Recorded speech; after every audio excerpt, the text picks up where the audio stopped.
All right, people. This is going to be a good one. They are all good. But if you had asked me 2 years ago if I ever thought I'd be doing... Oh, for goodness sake, I did it again. Hold on. I can hear myself. Ugh. 2 years ago. Yeah, let the boomer comments come in, for God's sake. Hold on. I can hear myself. Yeah, let the boomer comments come in, for God's sake. Hold on. Hear myself.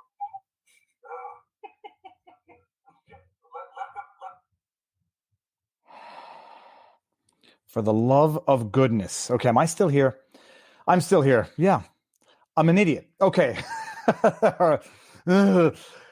If anyone had asked me 2 years ago if I would be doing a live stream with Count Dankula, the infamous individual who desecrated the innocence of the cutest dog breed on earth, it wouldn't have been on the horizon. I take for granted everybody knows Count Dankula, Marcus Meekin's history. If you don't, you're going to learn about it. It's phenomenally interesting, and I only started exploring these things when I was getting into YouTube and experiencing something of the censorship of YouTube, you know, the algorithmic targeting of subject matter, trigger words, that might be one of them. So I was wet behind the ears. I was a mere ideological virgin when I first started doing this. And now I'm like a sullied, cynical old man who has stared into the abyss. And it was staring back. I've not yet turned into the monster, but we're learning about it. So it's phenomenal. I'm going to bring Marcus in a second. I just want to let people have time to tune in. Yes, I believe someone brought it to mind that this is during the Chauvin trial. The Chauvin trial is going to be all day, every day for a few more weeks. And this, you know, we have to work international time zones. And this was an opportunity that, you know, not an opportunity that sounds so exploitive. This was something that I've wanted to do for a while. There was no way to say no to it. And my goodness, I was happy when Count Dankula actually said, yes, don't tell my boss, but I wouldn't miss this. Nick, I will not tell your boss, even if I knew who your boss was. Let's see what we got here. We got Winston better not be raising his that Dankula can be a bad influence on Pooches. By the way, it's strange that Dankula looks a lot like Barnes' long lost cousin. Huh? Okay. Let's do this to this. Okay. Let's just do this now. Barnes is going to come up in a few minutes. I'm bringing in Count Dankula. We're going to start slow because I like to get to know the person before we get into the issues and these substantive discussions. And my goodness, I just watched a debate between, what's the guy's name now? Oh, I'm going to forget the name. Svosh. And Count Dankula on Faraday Speaks. All right, so welcome to the stream, Count Dankula. Your real name is Marcus Meekin, right? Yeah, well done for pronouncing the second name correctly. No one else can manage it. So, like, before we even get into the stuff, who are you? Where are you from? What was your childhood like? You know, I'm going to ask a lot of questions on it. If I push a limit, let me know. But who are you? Well, I'm Count Dankula. I'm a YouTuber from Scotland. I like long walks on the beach. I like it when you pull my hair a little. You know, it's just basically I was just a shit poster. Like, I made a stupid YouTube channel that was just going to feature like videos that were me and my friends just goofing around. It wasn't going to be any serious type thing. I wasn't going to make a go of YouTube. I decided to make the Nazi pug video where I recorded my girlfriend, now wife's pet pug, doing Nazi salutes and reacting happily when I said the phrase "gas the Jews." But I made sure specifically to provide context and frame it as a joke. And this was all done just to piss her off by turning her most treasured thing into something horrible. The video ended up getting posted on Reddit, where it made it to the front page. And then shortly afterwards, I was arrested and I was charged under Section 127 of the Communications Act, which was posting a grossly offensive thing on a social media network. We skipped ahead way fast. So just back a little bit. No, don't worry. So you're born 87, which makes you 34 years old. So you're a youngin. 33. 33.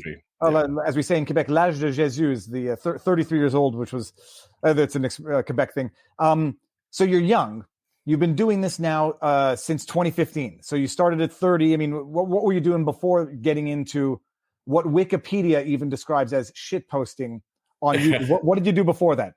I was working in private security. I was doing the doors. That's what we call it over here. But basically, I was a bouncer and I was doing other types of private security contracts as well. That's what I was working on. So it was things like, sometimes it would just be nightclubs. Sometimes it would be things like close protection. So I was a lot more well groomed when I was doing that, though. Don't worry. But yeah, that's what I did for a long time. And then before that, it was call centres, because that's the primary work that's available in Scotland. And where were you born in Scotland? I mean, I know of Edinburgh and some of the other places. I mean, are you a big city or small town? Oh, no, I was born in Glasgow, because back then that was where the hospitals were. If you want a hospital, you had to go to a city. So like I was born in Glasgow. Okay, so you do security. You create this channel in 2015. I mean, what YouTube back then was stupid videos, random stuff, and at first, what, like pranks and poo-poo posting, as we'll say, just to keep it censored. Then you do this infamous thing, which this was in 2016, right? April of 2016 is when I uploaded the video. I mean, and I remember it clear as day, and I remember the ensuing uproar. The for anybody who doesn't know, so yes, Count Dankula took his girlfriend's pug, the cutest thing on earth, and the pretext to this video, which where it went is also Orwellian. The pretext to the video was take the cutest thing on earth and teach it to do the most evil thing on earth. And you put together the montage. I mean, the training itself was, dog training was, there might have been a use to the dog training aspect, but you taught it to do the worst thing on earth, even in your pretext, which was the salute. And what you said to do it by your own pretext, the worst things on earth. The video goes viral like things don't necessarily go viral today, but like back in the day, things would hit was more like a natural algorithm. If people were watching it, it would be shown more. There was none of this tinkering. Yeah. And it went nuts. I mean, it went everywhere. When do you get in trouble with the police? Well, the video, what had happened was, the video had already been up for about 2 weeks. I think it had been up for 2 weeks. And no one had found it. Now, this is the thing. The only subscribers I had on my channel were 8 people, and they were all my friends that I knew IRL. Right? So I was like, there's no way that anyone's like going to find this video. It's going to just sit there on like some little backyard swamp and YouTube somewhere. No one's going to find it. But somehow someone did find it and posted it to Reddit, and that's when it went viral. But the entire time that this was happening, when it was on the front page of Reddit, I was actually going to FanFest in Iceland, there's an online game called EVE Online, and every year they have FanFest in Iceland where you go and see seminars about the game and just have fun, have a laugh. But I'm on a plane going over to Iceland, and I've not got any phone signal, so I've no idea that this is blowing up back home. I arrive in Iceland, it's a foreign country, still no phone signal. So I just went out into Reykjavik and got drunk with all my friends, having absolutely no idea what was happening back home. And then it wasn't until the next day when I woke up, I connected my phone to the hotel's Wi-Fi, and my phone just blew up with tons and tons of notifications. And I was like, what the hell is going on? And then I had like lots and lots of voicemails and missed calls from my wife. I phoned my wife and I went, what's going on? Is everything okay? And she said, there are reporters at the door. And I was like, what? Why? And then, it was the Nazi punk video had gone viral. And basically, I'm away out getting drunk in Reykjavik, not knowing that back home my life's been ruined. So, people don't appreciate this. This actually sounds like the Justine Sacco business, where I'm not sure if you're familiar with it. The girl, the tweet about Africa. She gets on a plane, turns on a phone. Her life, at this point when it's going viral, you don't yet realize that it's going to have the negative impact on your life. At this point, you're just saying, "Hey, my funny video has gone viral. Do you think is it a good thing, or do you know now that this is going to bad places quickly? Well, it was just like at first I was a little bit sort of panicked because I was always known for making really spicy, really edgy jokes and stuff like that, and like everyone knows that I'm only joking, and so they laugh and they go along with it. And this was the exact same thing, but on a wider scale. But unfortunately, everyone else on Earth is not like my friends, where they understand edgy humor and they enjoy it and stuff like that. So a lot of people got really, really mad. Like people even found my personal Facebook and were sending me death threats and stuff like that. And there was all manners of things were happening. I had reporters coming out with articles about me saying that I'm a Nazi, I'm far right, I'm this, I'm that, and like all manners of other things. So see when the press were doing stuff like that, that's when I started panicking a little, because people getting pissed off at me, I was like, whatever, yeah. I don't care. I don't care about that. But when the press started writing stuff about me, that made me sort of panic a little bit. And I got an email while I was actually out drinking. In fact, it was during I was drunk, and it was during the EVE Online keynote speech. And I just turned around with my phone and showed my friends the email going, I just get fired. No. So, okay. All right, yeah. well, this is a good. I see Robert is in the stream, so I'm going to bring him in because I know that he's going to want to get in on this and have some questions as well. Here, let's do it like this. Okay, beautiful. Okay, Count. So, I mean, first of all, Robert, how's it going? Good. How you doing, man? Who would have ever thunk? But this is the beauty of the internet age and the beauty of open dialogue. So you get fired, and I mean, when does it start getting? I don't know how much more serious it can get than that. When does it start getting really serious?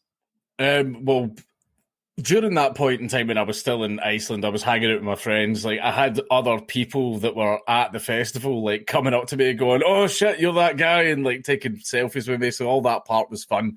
It wasn't until like we were going through the airport and my friends were making jokes, going, "They might have cops waiting for you when you land," and I was sort of laughing, but I'm kind of like, like shit. Will they? Lads? Like I didn't realize how bad the laws in Scotland were, but I arrived home, nothing happened. But then about 3 days later, I get a knock at the door, and I open the door. But what happened was journalists had been hanging around outside my house the entire time, right? And the area that I lived in, we had some local youths, shall we call them, you know, the people that like to hang out in the street and keep an eye on the street, quite territorial, you might say. And basically we sort of said to them, if you see any journalists, if you see any reporters, kindly ask them to leave. So for days and days there was no reporters, no journalists hanging out in the street. But then about 3 or 4 days after I got back, I got a knock at the door, and it was the police. The police came in and were going, "I'm sure you know why we're here." I did the stupid thing of I let them in, and I says, "Yeah, I think I know why you're here," and I answered all their questions. I know. Right, I had the same talk from my own lawyer. I know, right? So basically, they came in and I explained it, and I did say right off the bat, like this was a joke. This was intended as a joke.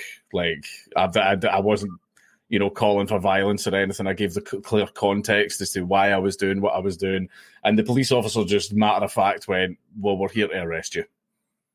And I laughed. I didn't know what to do, so I just laughed and went, "Oh, okay then." And I said, "Can I?" I was in my pajamas, so I was like, "Can I get changed?" And he said, "Yeah, you can get changed," but he had to like stand with me and watch me like getting changed to make sure I didn't have a weapon or something hidden somewhere. But while I'm getting changed, the other officer is going around my house and taking pictures of everything in my house, taking pictures of my computer, taking pictures of like pictures that I had hanging on the wall for like some reason. And basically I got handcuffed. I kissed my wife, get handcuffed, and I get led out. And all of the reporters were outside waiting. So they hadn't been there for days and days and days. But yeah, at the point of my arrest, I think I'd actually just been outside about half an hour before as well, and there was no reporters, no one was there. But then at the exact time of my arrest, there was tons of reporters outside to get pictures of me. Handcuffed and let out? Oh yeah, I was handcuffed. It was a perp walk. Like they got some nice pictures of me getting led out the house with my hands cuffed. I actually love that picture. There's a picture of it, and I just looked like some dishevelled cave troll because I'd actually had 3 bongs right before the police came to arrest me. The funny thing is, they went around and none of them mentioned the weed. The house stunk of weed, but none of the cops mentioned that. So I was actually kind of amazed that I got away with that part. Didn't get away with like posting a funny video, but I got away with the weed. But yeah.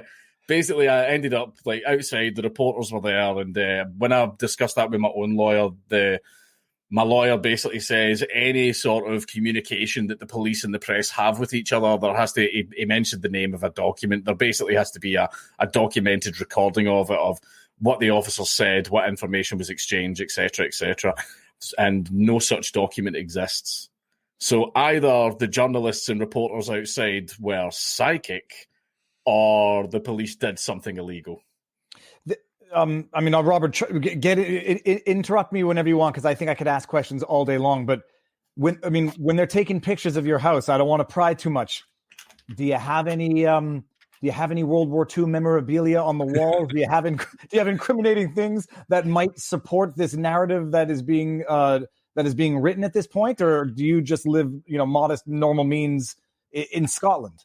I think the closest thing to what you're talking about is I think I had a Wolfenstein poster, like the video game, which I don't believe actually counts, especially since it's a video game where you murder Nazis, right? So yeah, I think that was the closest thing. But no political memorabilia or anything in my house, just standard stuff. But they still took pictures of all of it. And and how long are you in jail for before you're released? Like, give us this description. Well, they took me down, and because of the nature of the crime, now what happens a lot in Scotland, like depending on the offence, is you get taken down to the cells. And you get processed, and then they just let you out. They just take your name, take your prints, do all of that stuff, and then they just release you. Unless you're like drunk or something like that, then they keep you in until you sober up. But these are all just cells that are within the police station themselves. I know that you guys have like, what's it called, county jail or something that you have over there. Like we don't have anything like that. Usually you just get released right away, especially if it's a fight. If you get arrested for a fight, you'll be released the very same day, because there is not time. There's not enough time in the world for the courts to process every fight that happens in Scotland.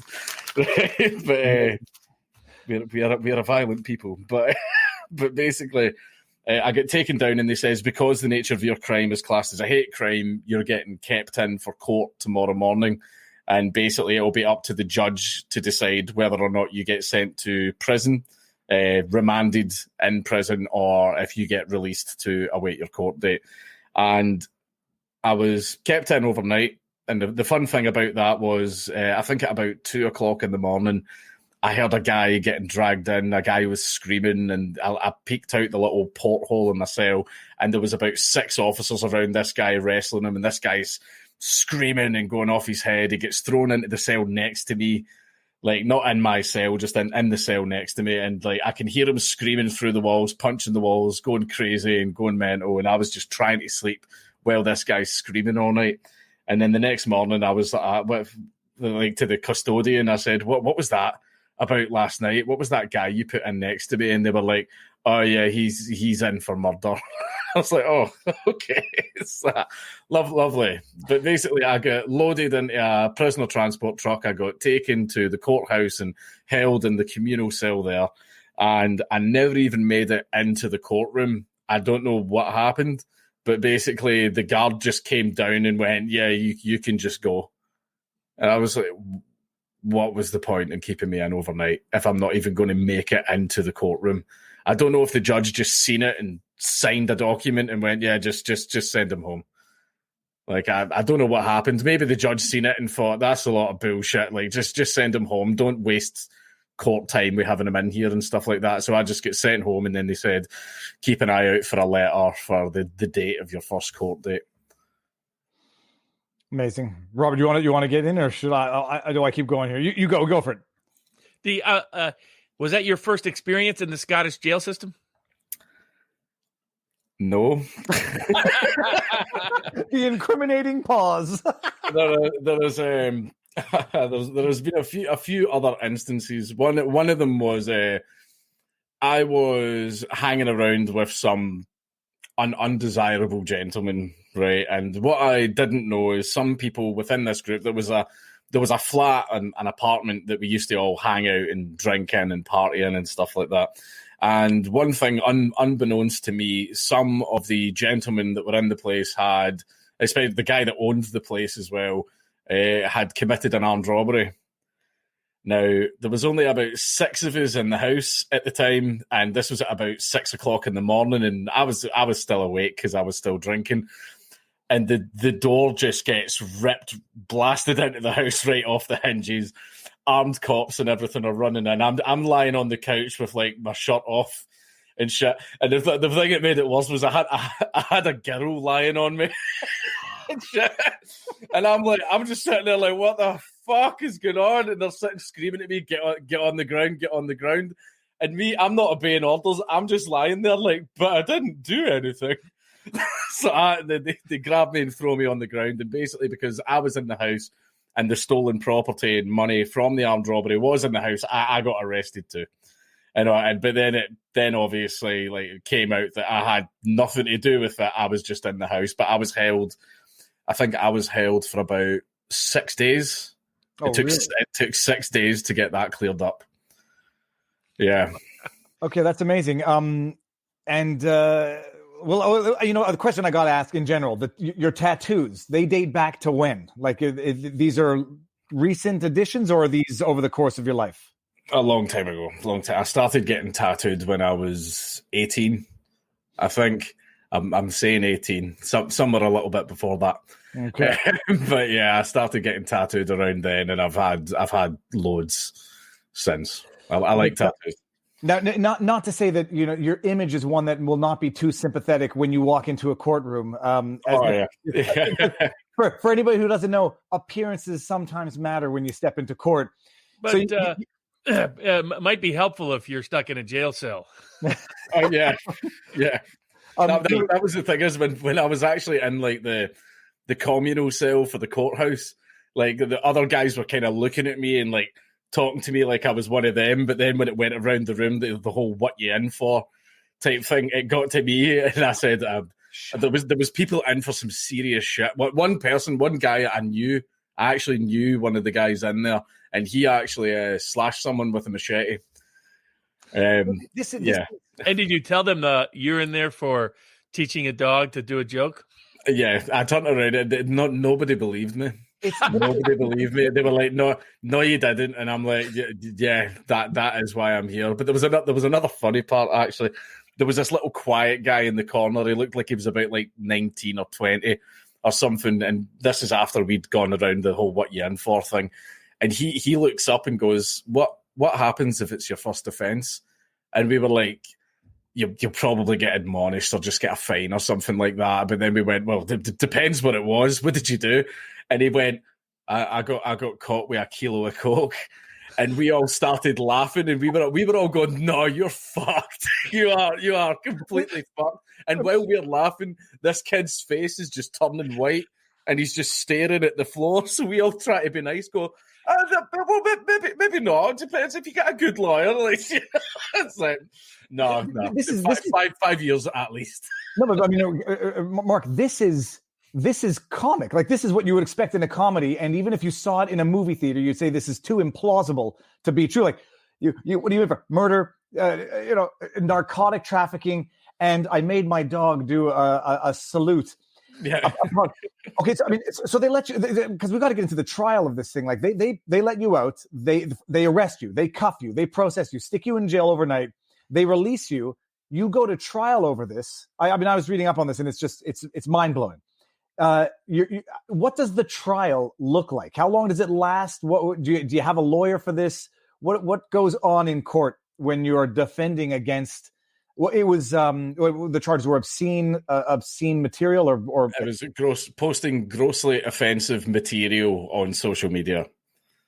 Okay, amazing. And so how long did the trial last? 2 years, so twice as long as Nuremberg. How many hearings? I mean, this is over the course of, but like initial hearing, is it a day? Is it a week? Do they reschedule because you run out of time? Every time I went in, I was in for the entire day.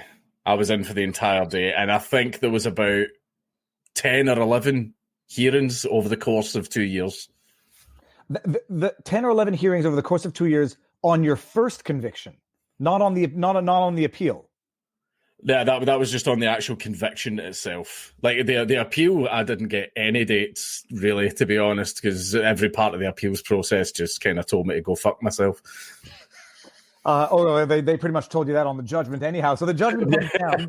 The judgment comes down. They said no jail time, £800 fine. I mean, what I found shocking is, I'm paraphrasing, but the judge basically said context doesn't matter. Well, it was a case of the prosecutor himself, right? Now, the prosecutor he was a cunt. It was just like some of the stuff that he was saying. The problem is we wanted to obviously make the free speech defense. Now, this is the problem that everyone says. He didn't even make a free speech argument.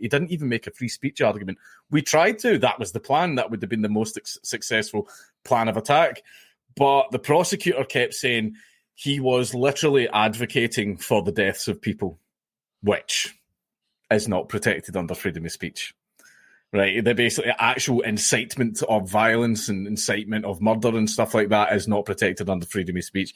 And basically during, I don't know, what is the little meetings that the prosecutors and defence have in private and all that. I don't know what they're called.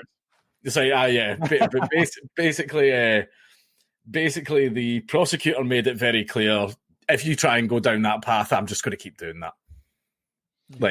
Don't bother with the free speech defense. So we had to go down it's just a joke defense, to sort of make the judge know this was just a joke. This was just an offensive joke.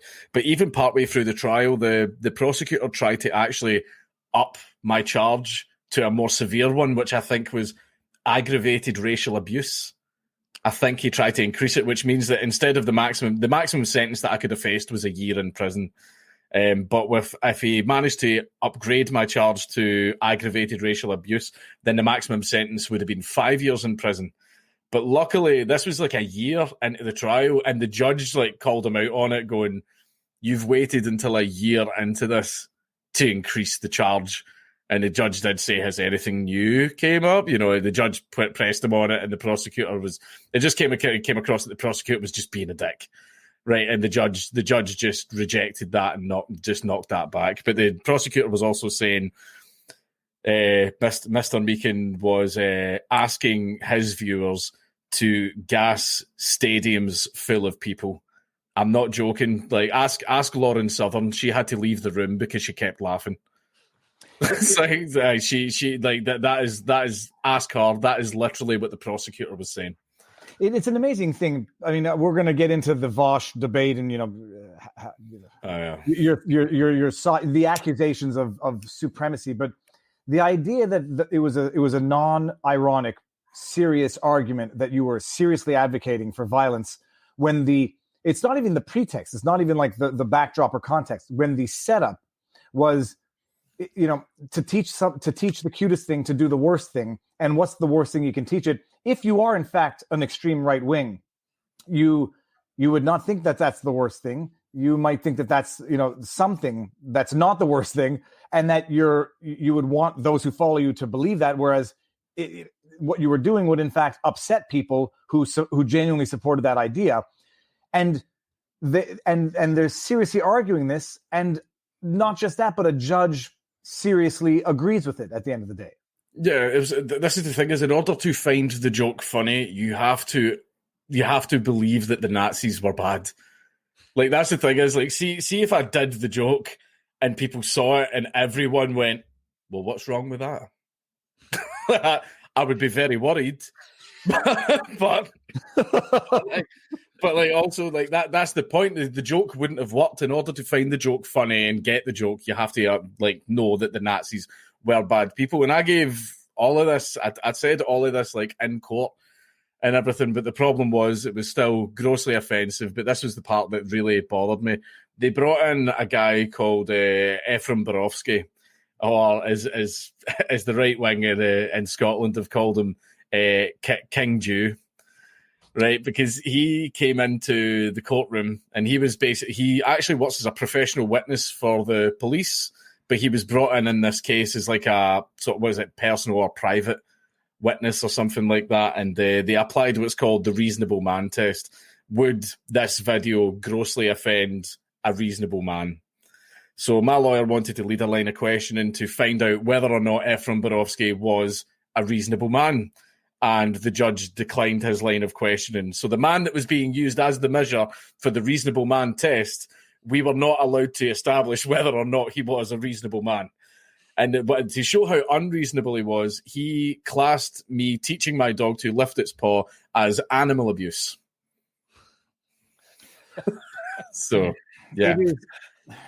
And then he came in and basically was like, I speak on behalf of all Jewish people.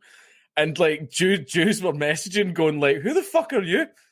So I've never heard of you before in my life. What do you mean you speak for all Jewish people? Who the fuck's this guy?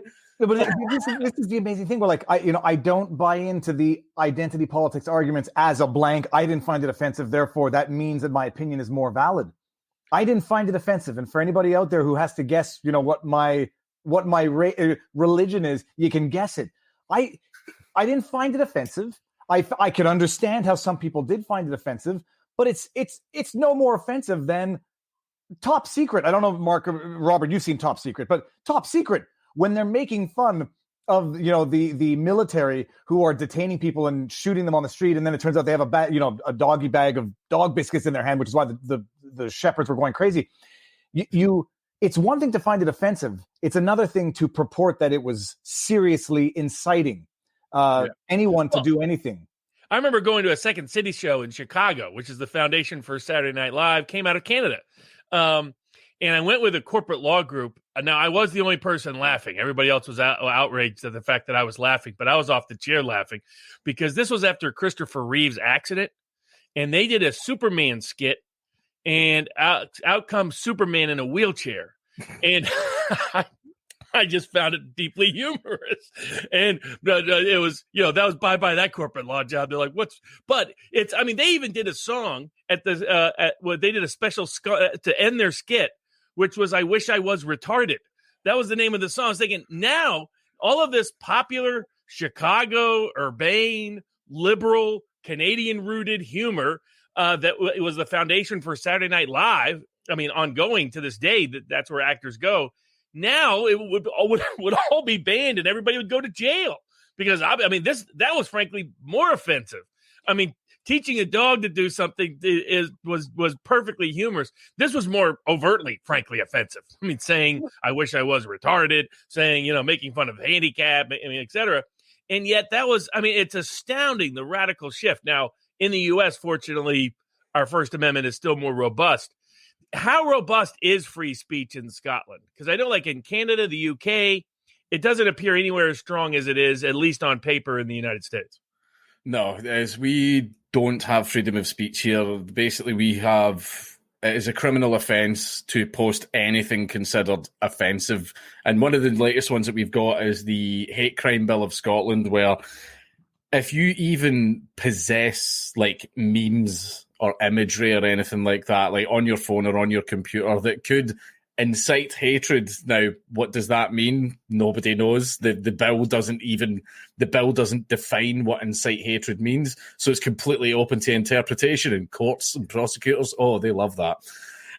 So basically, you can get up to 7 years in prison for having offensive memes on your phone.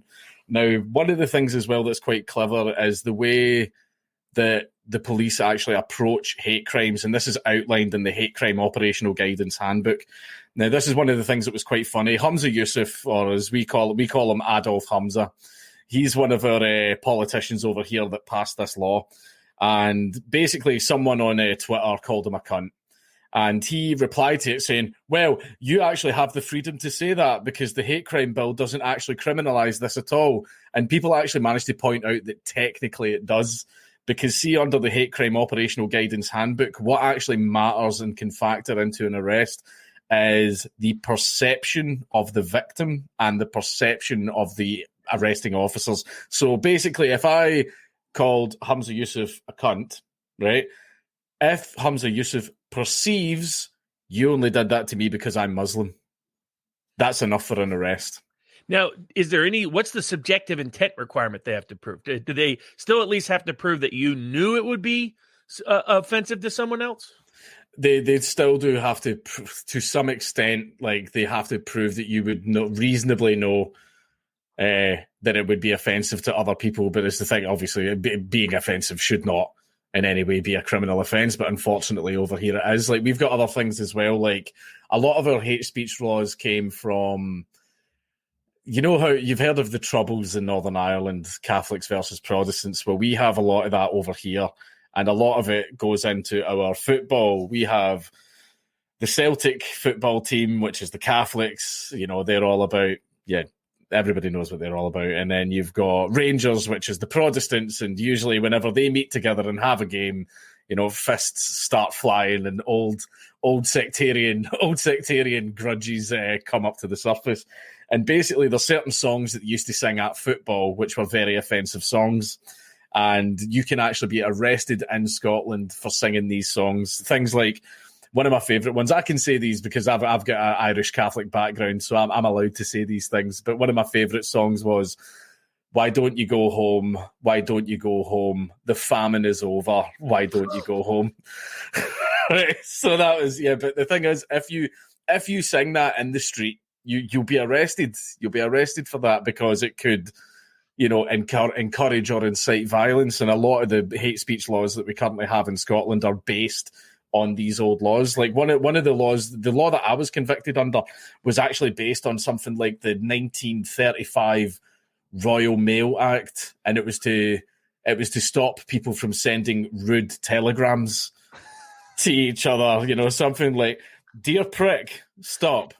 So it's like that was what it was based on. But I mean, I'm listening to you talk, and you know, for people who are appreciating this story, how is this any different than Borat, "Throw the Jew Down the Well," which I imagine played in Scotland? Oh yeah. We've had, this is the thing is, like, see, if I did it on stage or on TV with a microphone in my hand, I would have completely gotten away with it. And like, they still show, like, if it, like, South Park under Scottish or British laws, South Park is packed with hate crimes. It's like just full. It's just a solid 20 minutes of just constant hate crimes. That gets shown on TV over here. And that's the thing is, it's the selective prosecution where it's a case of, like, how come some little guy in his house who's trying to do the same thing, like, gets arrested and gets charged, but Hollywood and TV companies and all, they can do it for as much as they want. Well, so it's a selective prosecution. More absurd than that, you can watch South Park, you just can't recite it on social media, and you can't meme it on Facebook in Scotland. I mean, you may have call it a silo of a feel for the lay of the land, but do people generally approve of this? Like, who approves of this? Who votes the people in, and who tolerates these laws once they're enacted without voting people in to vote them down? Like, does the majority of Scotland like the way this has turned out? No, they don't like it. Like, at first, people were like, "I don't really see it as a problem." But then when the laws started getting more strict and more stringent, that's when people are starting to panic. But see, the reason that this happens so much in Scotland is our primary party that we have here are the SNP, the Scottish Nationalist Party. Don't let the nationalist part fool you. They are not nationalists. They're not nationalists at all. They are left-wing as hell, right? And basically their primary goal is Scottish independence, Scotland leaving the United Kingdom and becoming its own independent country. And people are so focused, so tunnel vision on independence that they are like, every election, SNP, vote SNP, vote SNP, Scottish independence, vote SNP. And they just sort of ignore all the horrific things that the SNP are doing in the meantime, where it's like, yeah, you'll get an independent country. It's going to be ruled like East Germany, but it will still be independent. That's like, and that's the problem. But basically, the SNP have pushed it too far now that even their own voters are sort of like, wait a minute. So, like, I've just realised that an authoritarian state has slowly built itself around me, and I've not realised, and that like people are starting to catch on and are starting to wake up, especially now because the SNP gets involved in scandal after scandal, and then they investigate themselves and find themselves not guilty. How about that? That's so yeah. And that's the problem. But a lot of people are actually like moving away from the SNP now, which is great. I've got a feeling that they are not going to do well in the upcoming election, especially after everything that's happened. Because a lot of people are, the thing that I say to most SNP voters are that we want independence. And I'm like, yeah, but at what cost? It's like, there's no point in having an independent country if it's going to be ruled by an iron fist. Now, before all of this, were you interested much or engaged much in politics? I was when I was younger. When I was about 15, 16, I was turned into a communist by my history teacher. Yeah, I got involved in a lot of communist groups and stuff like that. I can remember actually protesting against the SDL, which is the Scottish offshoot of the EDL, years and years ago in St. Enoch Square. And basically, I got to the point where the movement started getting very violent. See how all this Antifa and like people with the funny hair and ambiguous gender, I just sort of left the movement as all of that was starting. And the reason was because I got panicked because we were turning up to events with just a little picket signs and handing out leaflets and flyers and stuff like that.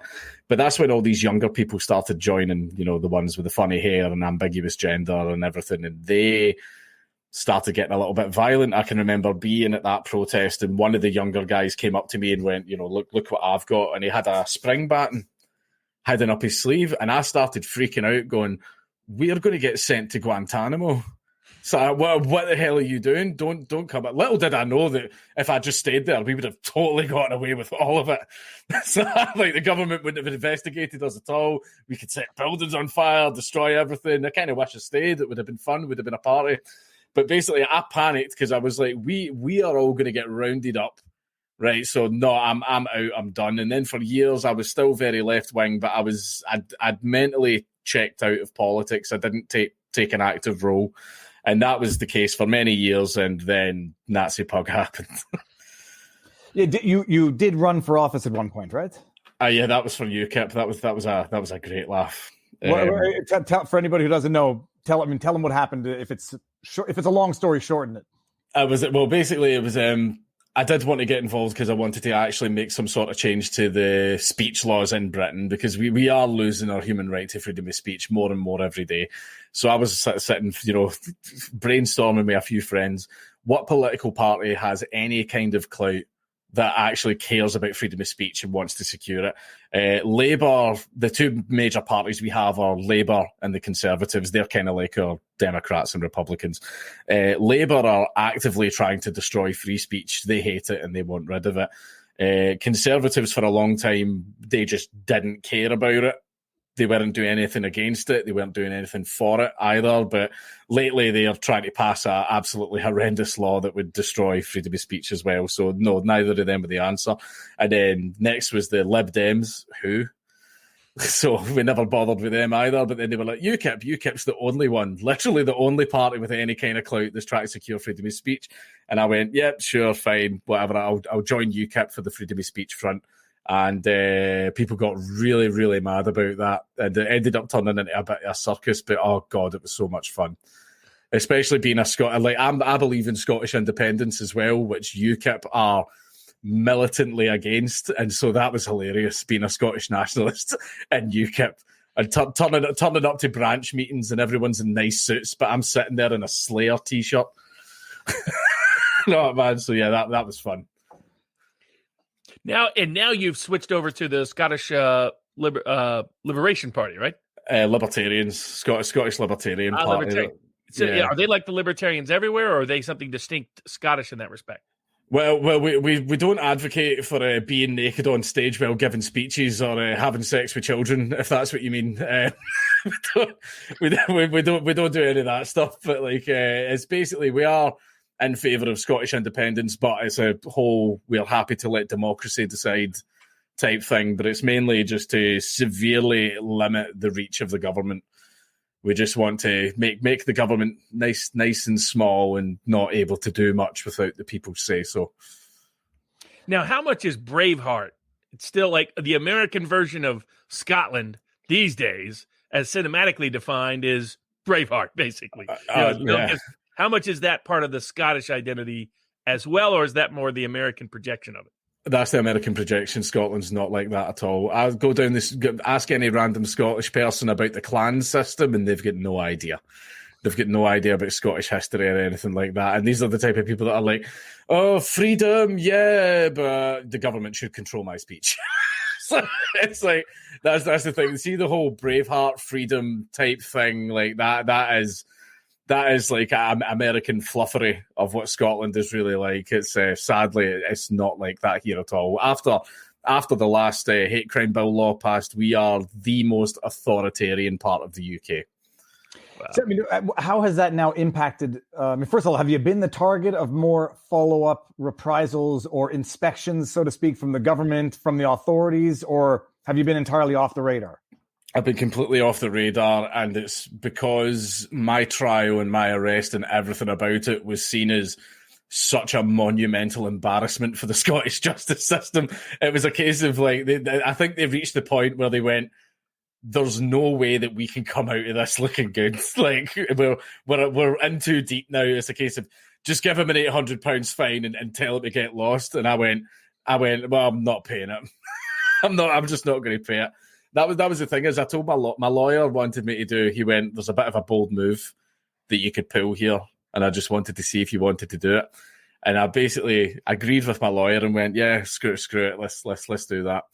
So basically, the closing statements, my lawyer stood up and read a statement from me that basically says, if I'm giving community service, I will refuse to do it. If I am given a fine, I will refuse to pay it. Didn't mention about prison. You can't exactly refuse to go to jail, can you? It's like, I do not consent.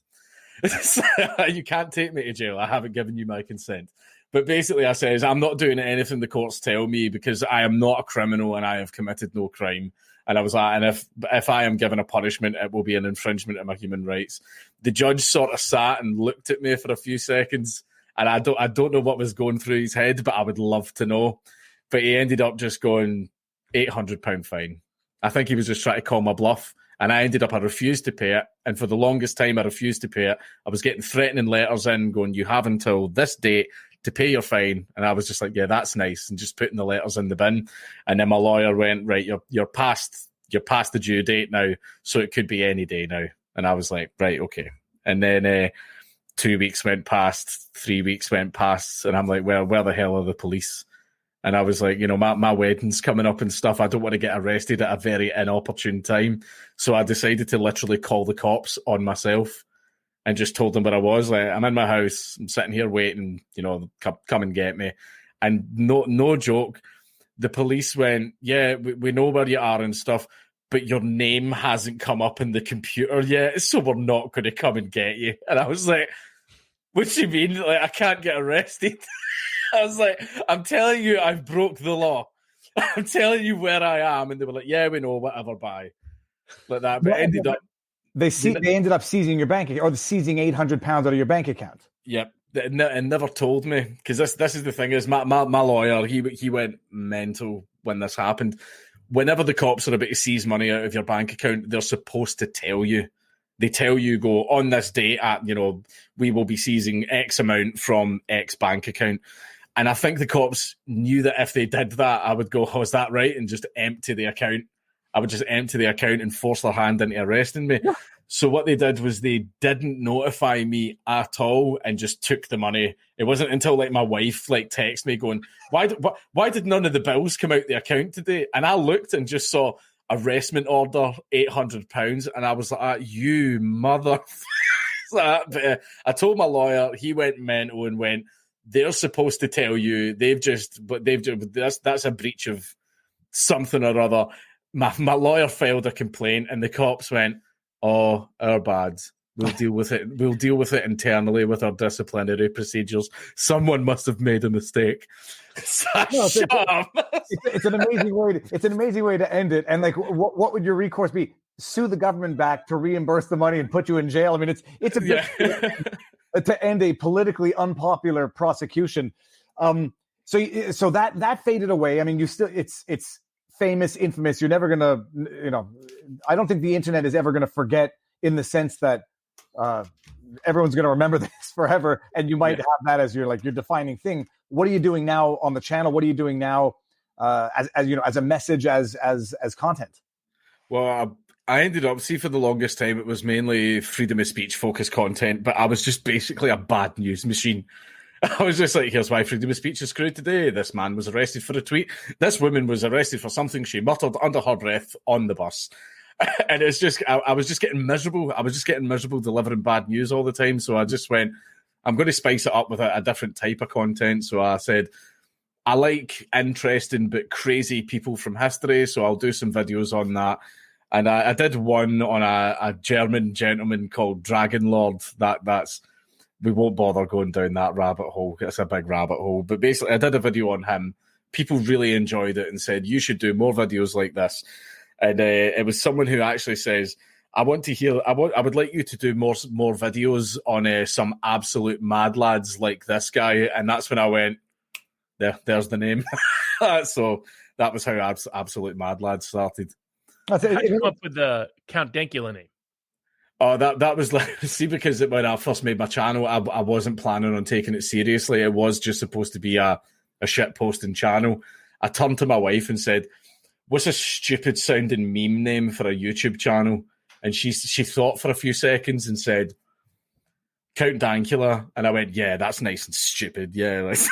and just use that as a name. And if I'd have known that the channel was going to go somewhere, I would have chosen a much cooler name. It's funny. Yeah. I picked Viva Fry randomly. Nobody has any aspirations that you can ever make it on YouTube. And now everyone's like, that sounds like a woman's name. They're going to mispronounce it. And then it just stuck. And sure, these things exist, but they become the defining elements.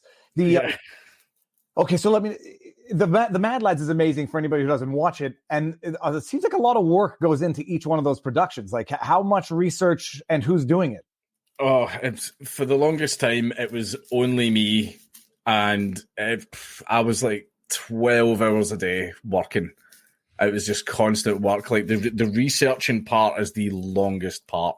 It would sometimes take up to 2 weeks, like fact checking everything that you've already written, and then you would find something that wasn't substantiated with any evidence, so you would have to remove it. But then that part actually led into another part of the video, and then it was just a nightmare a lot of the time. So I've got a point now where I hired staff, I've got writers, like I still do some of the research, I still fact check all the stuff they hand in, and I've also got a video editor now, and I'm actually at the point where I'm trying to actually rent property that I can make into a YouTube recording studio so that I can massively increase the output of videos by separating the workload. I was actually viewing a property today, and when I went in, the roof had actually caved in. We just walked in, and I was just looking up at this big hole in the roof, and the agent was just like, "Oh, that wasn't there last week." I was like, "I think it's going to be a no on this one." So, there's no roof. What has life been like in Scotland under the COVID and the lockdowns and whatnot? I was in Glasgow today, and Glasgow is Scotland's like biggest city, and it was just an absolute ghost town. It was just completely dead, completely empty. It was crazy. I was walking around, and like occasionally a car would go by or someone would walk past you, and I was even outside of like Central Station, and I was looking around going, I've been in that city so much since I was a child, and it's weird. It feels like the world's ended. Do you know what I mean? Oh, it feels like Thanos clicked his fingers, but instead of like half, it was 3/4 or something, man. And you're just looking at it. It's just strange. It's just surreal. But this is like the real question now. I mean, we'll get into the guilt by association, or how you've been subsequently demonized by the media. But first of all, what do you see happening in Scotland? Like, do you see this going anywhere better, or do you see it just getting worse and more repressive and oppressive? I think that there is a wave starting of people starting to appreciate freedom more. Basically, there's only so much that people can be pushed before they start pushing back. Like, there's a lot of people, even people that are lifelong SNP voters as well, that are friends of mine, and they're all saying, yeah, we're starting to turn away from it now, and people are starting to appreciate freedom more, and freedom of expression and discussion and dialogue and all of these things that are, if you want to be considered a free nation, sorry, these are prerequisites. You absolutely have to have these if you want to be considered a free nation. And I'm noticing that a large surge among younger people of people actually starting to appreciate and enjoy that. And the current political parties that we have don't provide that in any way. In fact, they're acting against it. So I think that, maybe in the next 10, 15 years, there's going to be a dramatic political shake-up within the country. If not, we'll just boogaloo, Yeah, I noticed you. That was a joke. That was a joke. I'm not threatening civil war against my government. No, that was a joke. For anybody who doesn't know what, can I put both of you in retainer, please? Count, I don't think you're coming to Canada anytime soon. Nor do you necessarily even want to. Robert, go ahead. I know you have something to say. Given that you're Scottish, do you have any favorite Scotch? Scotch, I like Balvenie 12, but I also like the 17. I do really like Johnny Walker Black as well. I also like a Drada, and I'll be here a while. What's the best Scotch you've ever had? Mine was, I had a Macallan 50 once. That was really good. My favorite, the best that I've ever drank was Balvenie 17. Balvenie 17 was just, it was nectar. It was delicious. I once tasted one which was surprisingly good. It was Octoshan 21, specifically 21, because I've had the other ones and it was at a wedding. And Octoshan. Sorry, it was surprisingly good. But I still, as far as they go, I still prefer Lagavulin and Laphroaig. Yeah, I got a bottle of Toshan 25 here, actually. My brother was here. He liked Scotch, so he was tasting it all. And my nephew is part Scotch, or part Scottish. Not part Scotch, though. He might be that too. But we always get a little tasting. How much, like, if you go to an ordinary bar in non-pandemic times, non-lockdown times, is there a good selection of Scotch at your random Scottish bar, or is that still more of a limited item? Well, no, you get it in quite a lot of pubs. See, if you go to like a traditional type of pub, then they've got every single whiskey that you can think of. They've got it all. But if you go to like a trendy like nightclub, you get weird liquid sugar, passion fruit, 80% proof, weird stuff that the kids like, apparently. So like, yeah, if you go to a nightclub, then not so much. But if you go to like a traditional pub, then you'll get tons of whiskey.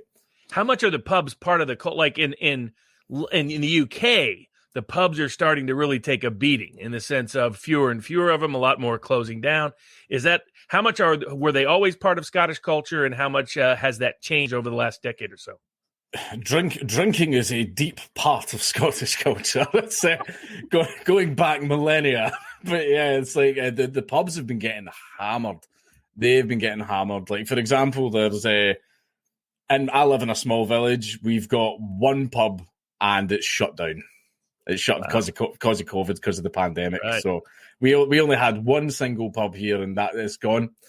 It's gone now, and that's the case everywhere. Like one of the things is because I'm looking for a business property right now. A lot of the places that are listed in there, they all used to be pubs. Wow. It's so you're growing on YouTube, which is good. You're growing. What other platforms are you on in order to mitigate your risks of outright cutoff of YouTube? I'm on BitChute and I'm also on Odyssey as well. There was also plans to create my own website where a lot of the content would be hosted, just in case. Just in case. Okay, so now I want to get into this thing about being branded as an alt-right, extreme right. The N-word, the new N-word. You get it all the time. I mean, you get it from a media that wants to depict you as that. And to some extent, there's something I'm noticing it of a self-fulfilling prophecy or vicious circle. I'm not sure which one, but I think it's more of a self-fulfilling prophecy. The more the mainstream media demonizes you as being extreme right, the more the more those who consider themselves to be the left disassociate from you, and only those who are pro-free speech, who tend to be the ones who are having their voices stifled, which tend to be the right, associate with you. And so you get branded as this, and in so branding you as this, it becomes even more extreme to some extent. How do you navigate it, and how do you, how do you ensure that whatever extreme side that is following you does not become too extreme or seize on you to justify their extreme beliefs. No, basically, see if you speak to the people in the alt-right, I talk to them, I have dialogues with them. But see, one of the things that I find funny all the time is, see if you ask the alt-right, oh, do you like Dankula's politics? All of them will go, no, we don't. Like they don't like my politics. A lot of them don't like the jokes that I make. They call me a degenerate a lot and everything because of the trap question and like things like that. But we have a dialogue and we talk to each other. And we have some agreements, some disagreements, and things like that. They are interested in having a dialogue, and a lot of them you can bring over to your side. But when it comes to people like the far left, a lot of them, I'm trying not to tar all of them with the same brush. Some are interested in having an honest dialogue, but there is an awful lot of them that just want to yell. They just want to scream and everything. And like one thing is, well, see, because the media paint me, is that there's a technique that I've enjoyed doing, and it's actually quite fun. I've actually just done it not long ago on Twitter. When someone goes, "I absolutely hate your politics," and I always say, "Which part?"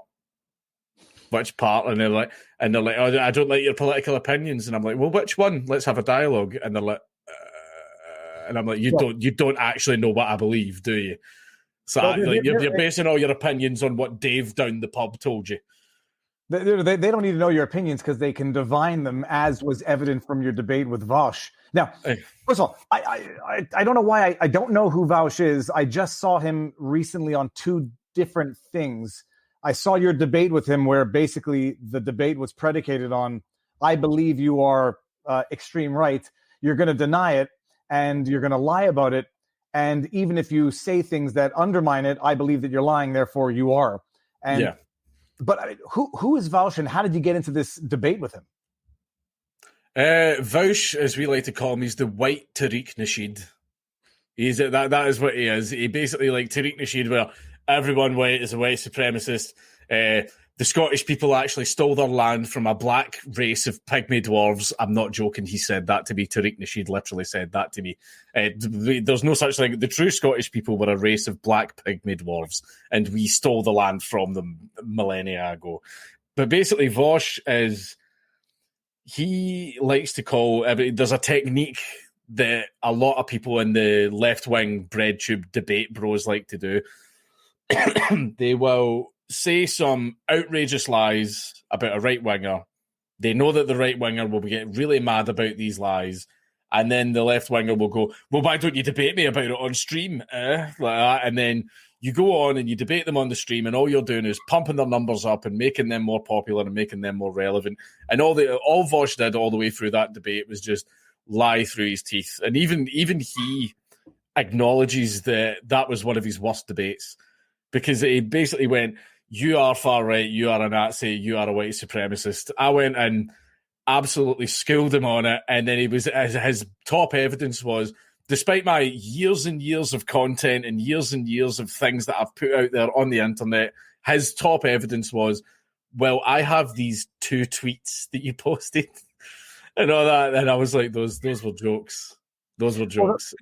And this is what drives me crazy, because Robert and I talk about it all the time. Just, it's pure motivated reasoning. The debate started off with, you can't hide behind those are jokes as a defense. And I know of certain things that Vaush has said, which I'm not even sure that he hid behind their jokes. But when your allies do it, it's a joke. When your enemies do it, truth in jest. Yeah.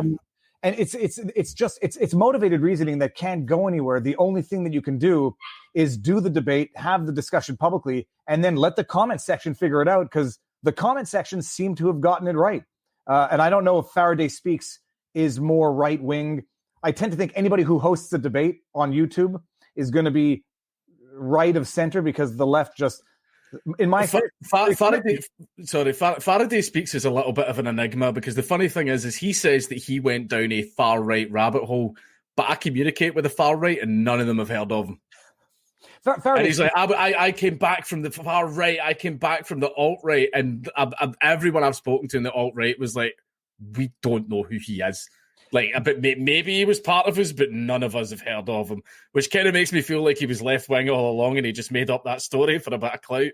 I don't know. He was the one that it was either the New York Times that someone did an expose of about the descent from the YouTube algorithm, and then the resuscitation from the descent. Yeah, it was something like that. Yeah, but I don't know what his story is, but but the thing is, he's doing well for himself out of it, so good for him. But yeah, probably should have chosen a bit of a better moderator, though.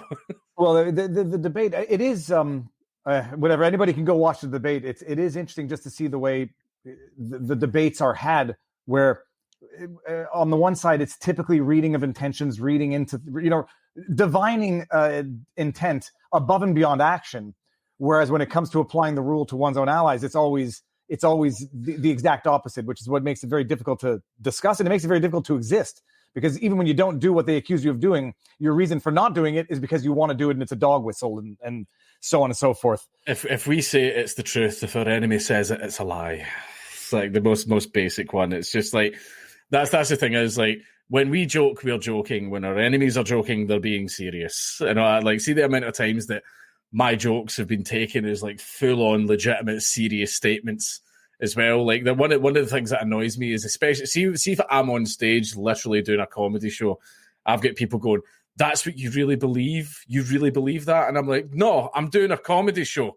Like, I don't believe any of the things that I'm saying on stage. I'm trying to make people laugh." See if I'm recording a video of this is me talking in earnest and being honest and telling you my opinions. But this is the thing is, a video of me doing that, being honest and giving my opinions earnestly, completely dismissed. They're not interested in that. Even when I link them to such videos, they're not interested, and they'll do something like, I'm not giving you views.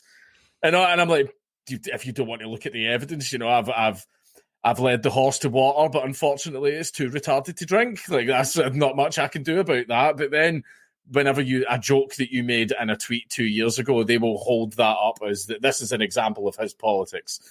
Yeah, I mean, it's people will call me a coward for it or self-censored, but I don't make sarcastic tweets because anybody can weaponize a sarcastic tweet, especially when you're years away from the context and nobody understands the context. All that they see is a tweet, which may be more easily depicted as not being sarcastic in whatever current environment exists. But now, Robert, what were you doing before all of this? But before everything blew up, before the pug, what were you doing work-wise and otherwise?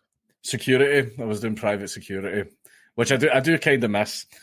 Like, I did manage to still get a few security contracts, and basically I was unhireable, like, for a long time after the Nazi pug thing. Like, whenever I got a job, I would try, at first I would do the honest thing of in the interview go, "Yeah, by the way, I'm that guy." Never got a call back. Other places I went, I'll just hide it, and I get hired. But then someone would recognize me, or people would figure it out, or in quite a few cases, far lefties would find out where I worked and call up and harass the place until I got fired. But there was one security company which I liked, but I would only get the odd contract from them. And basically, whenever they called him up and went, "Do you know that you have a Nazi working for you?" Blah, blah, blah, he would go like, "Yeah," and I'm going to give him overtime. Oh, man, he's like, "I don't care. Shut up. Stop calling this number." It's amazing. This was actually one of the things about in the book, Ron Johnson's "So You've Been Publicly Shamed." Justine Sacco had the same dilemmas, like, or it was the woman who took the picture by the cemetery, the Arlington Cemetery, where they say, like, "Do I disclose this now to my employer because they're going to find out, and when they find out, they're going to fire me. But if I tell them now, they're not going to hire me." I mean, and are you still experiencing this? Like I don't want to call it left wing, but I'll just call it cancel culture mob that will never be intent until they successfully destroy you. Oh yeah, I get it all the time. Like, I actually got a job on a show for the BBC. It was called The Collective, and it was a mixture of, they basically just got every single political opinion, every single culture, every background, everything in a room to all discuss things, which I think was a fantastic idea, which is why I was like, I'm down for that. That's fine. But it was so diverse that it was like almost an extreme, right? So basically, I'm sitting there on a couch, and across from me is a drag queen, and to the side of her is a black feminist, And next to me on my couch was a white Scottish girl in a full burqa because she'd converted to Islam. And I'm sitting there, Mr. Generic Jim McWhiteman. So I'm like just sitting there and amongst all this. And it was good because there was lots of different people, different backgrounds, all discussing and sharing ideas.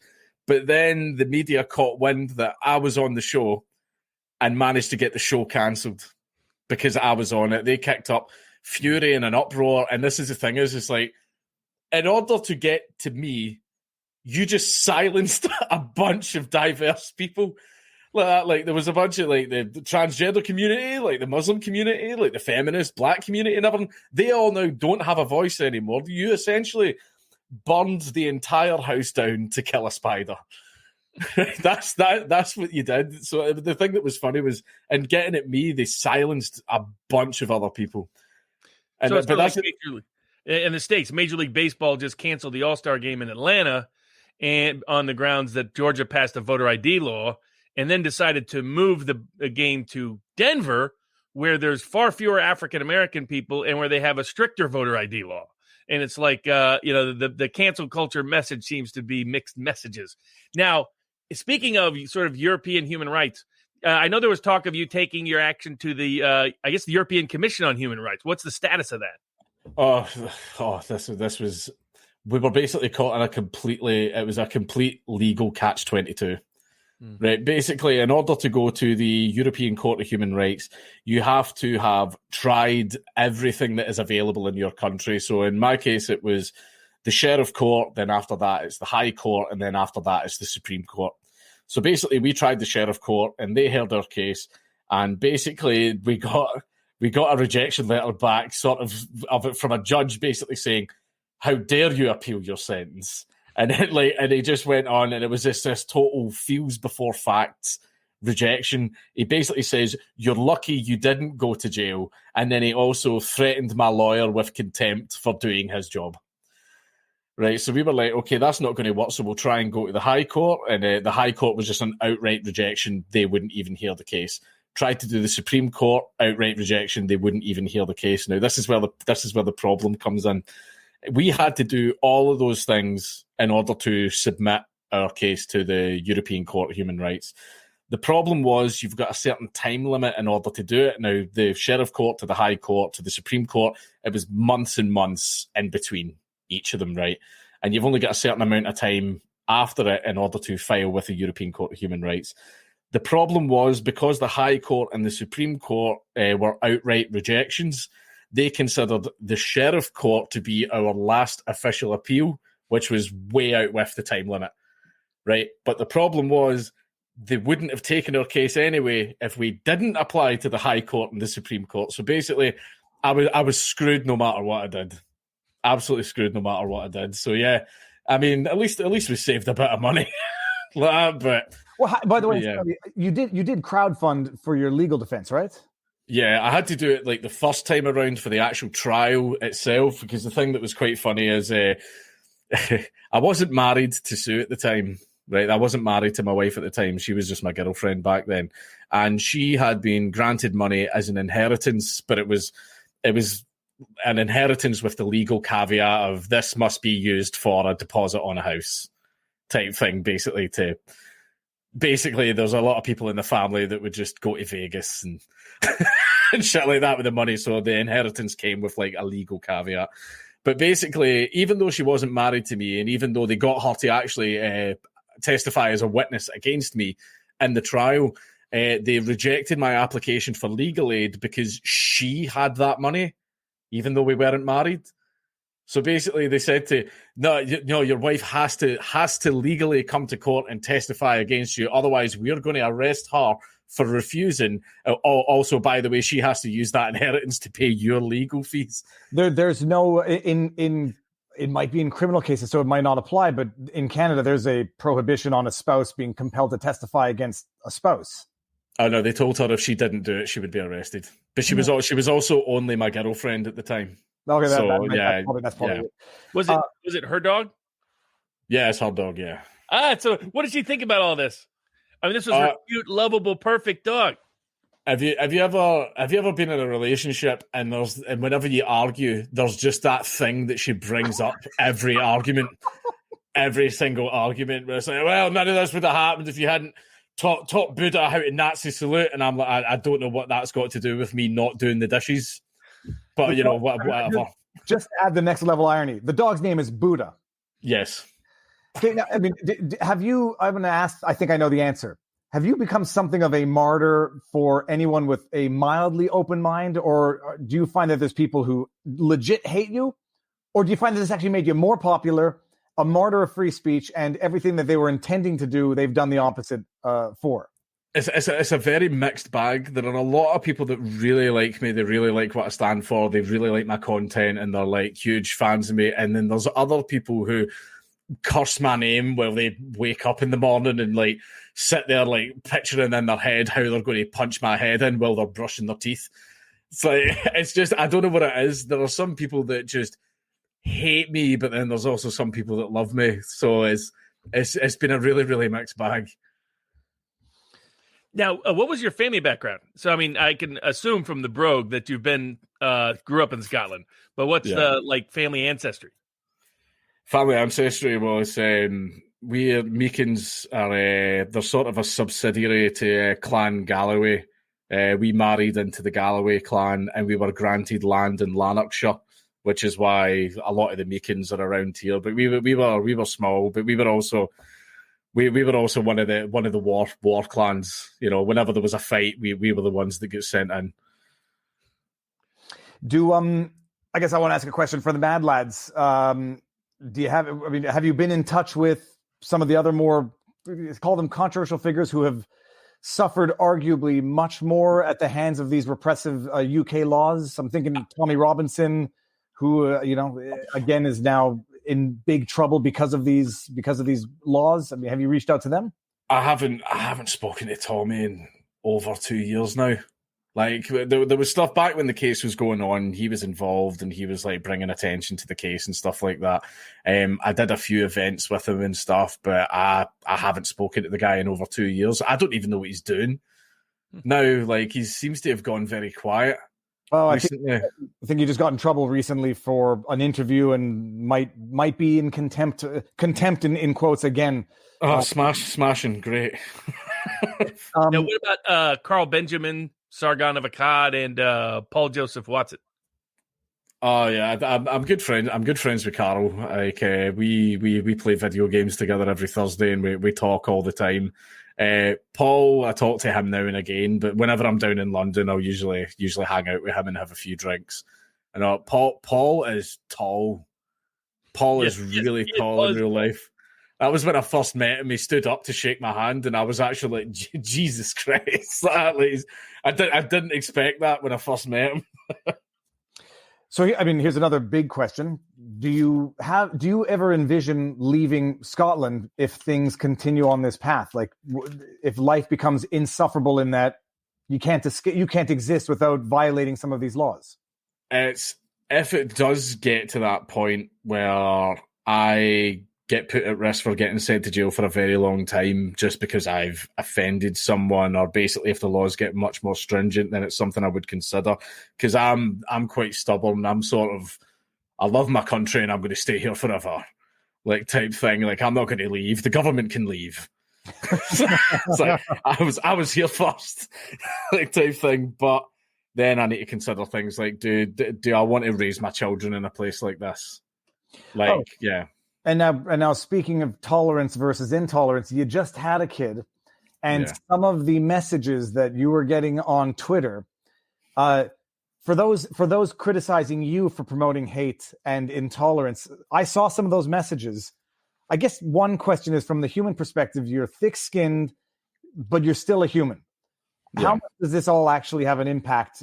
You read them, you have to read them, you have to know what people are saying. How much does this actually impact you? And how do you deal with the hate? I don't care what @David341567 thinks on Twitter. Like, I don't care. Like, so I think you're an asshole, and I'm just like, who are you? Your opinion means nothing to me. It's like, I'm actually quite offended that you think you matter. It's like, that's why stuff like that I don't bother with. I don't get mad about that stuff at all. Like the people who give me the best roasts are my own subscribers. They roast the crap out of me, but it's hilarious and it's funny and all that. But everybody else that posts all these lies and like death threats and stuff like that, like I don't care. I don't care. I'll have a bit of fun with them and I'll argue back with them. There was one guy. I shouldn't have done this. This was quite silly, but I was in Glasgow and I was just in with a friend. Like he was getting stuff for his guitar. I was buying Magic the Gathering cards because I'm cool like that. And we ended up walking. We saw a protest starting in George Square as we were walking through it, and we didn't know what it was. We just walked through and went about our day. Then as we came back later, we were like, oh crap, this is an anti-Trump protest. It was about Trump's visit to Scotland. And basically, I was just hanging around looking at people, and I seen a guy tweeting on Twitter. Somebody sent it to me, going, "Heard that Count Dankula is at the George Square protest. I'm going to turn up and drop him." Basically saying he's going to beat me up. And I just get really mad about it, and I retweeted it, and I went, "Standing under the tree at the right, I'm wearing a blue jacket. Fucking come down here then." That man. But ended up like the guy freaked out. He freaked out because I retweeted it, people seen it, and I think he might have been worried about his employer seeing it or something like that. And the guy messaged me going, "I'm very, very sorry about that. Look, I didn't mean it." And he's like, "Is it okay if you delete that tweet?" And a part of me was like that. This doesn't warrant this guy losing his job and like not being able to pay his bills. So I just went, "Yeah, fine. I'll delete the tweet." Then, but I did say to him, I went, don't tweet out stuff like that though. I was like, my mum does get very, very worried when she sees stuff like that. And that's when the guy was like, "Yeah, fair enough. I'm very, very sorry." So that was resolved amicably. But see, if he did turn up, I would have. In fact, no, I'm not going to continue that.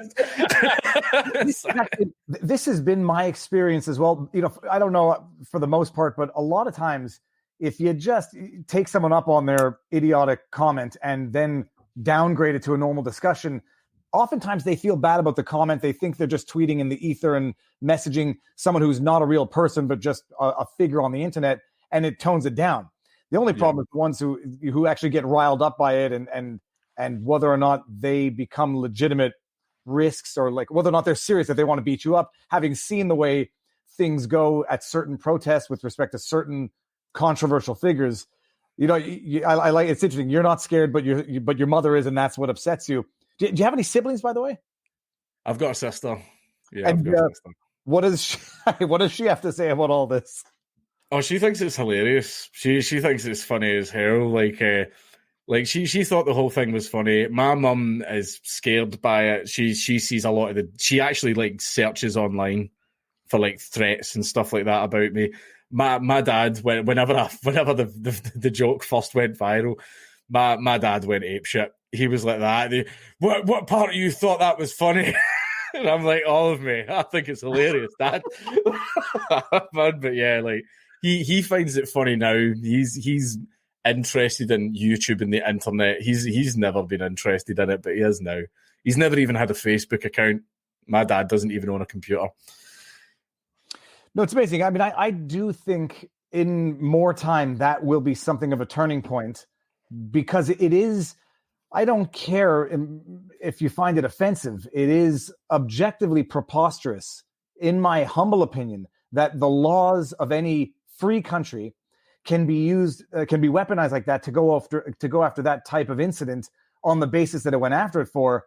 And it's the only thing I can see reasonably is that this is all a pretext to be used and abused politically, so that people eventually can no longer criticize their political leaders without any form of innocuous, legitimate, or even heated criticism being deemed to be a call to violence or a call for hatred, especially in the era of identity politics. That's the end game. That is the end game. I think we're seeing it, but I mean, is it being weaponized that way now? Like, have there been any more egregious incidents in Scotland since this, which are even more illustrative of the absurdity of how this can be abused? There's been quite a few. There was one gentleman who was held in jail for 30 days because he spray painted in front of his house, "Islam is questionable." And he was arrested for it, and he was held in jail for 30 days. And because he was in jail for 30 days, he lost his job. But fortunately, he got a based judge. And when he went in front of the judge saw the details of this, and the judge flipped his lid and basically went, charges dropped, leave. Like, and the judge actually apologized to the guy. Was like, I'm very sorry that this has happened to you. And the guy was like, I've lost my job. I haven't seen my family in 30 days and all that stuff. And but there's been other incidents as well. There was I don't know their names because in Scotland we've got a law where if a defendant's under the age of 16, you're not allowed to release their name publicly. So all I know is it was two 15-year-old boys got arrested because after the George Floyd incident, they posted a picture of themselves with one kneeling on the other guy's neck and going like that. So yeah, like very, very offensive and in very bad taste, but it should not have resulted in an arrest. But both of the boys get arrested for that. But one of the most famous cases, but this isn't Scotland specific. This was a really famous case called it was Chelsea Russell. And she was actually arrested and found guilty because she posted rap lyrics onto her Instagram. And because it was rap lyrics, they contained the N-word. And because of that, she was arrested. She had to wear like an ankle bracelet. She had to like do all of that stuff. But basically, when she went to court to appeal it, she done a big crowdfund as well, and she won her appeal. But the horrible thing is that she was arrested in the first place. Like, that shouldn't happen. The police shouldn't have that type of power because, like, you get loads of people that go, oh, just go along with the police and everything will be fine. Well, that guy went along with the police when they arrested him, and he was in jail for 30 days and lost his job, and he's getting no chance at compensation or anything like that either. Like, so that's the thing that's the problem. It's a case of, see if there is any type of political ideology that requires laws banning the criticism of it, then it's a horrific ideology that doesn't work. If it needs literal laws to prop itself up, then it's a failed ideology. It's already failed. If it can't stand up to basic questioning and basic scrutiny, then it's failed. So, and anyone that supports it is an idiot. No, what do you think led to your sort of independent manner of thought and belief in free speech and these ideas? What was it in your upbringing, your life experience, your intellectual experience that you think helped sort of create that?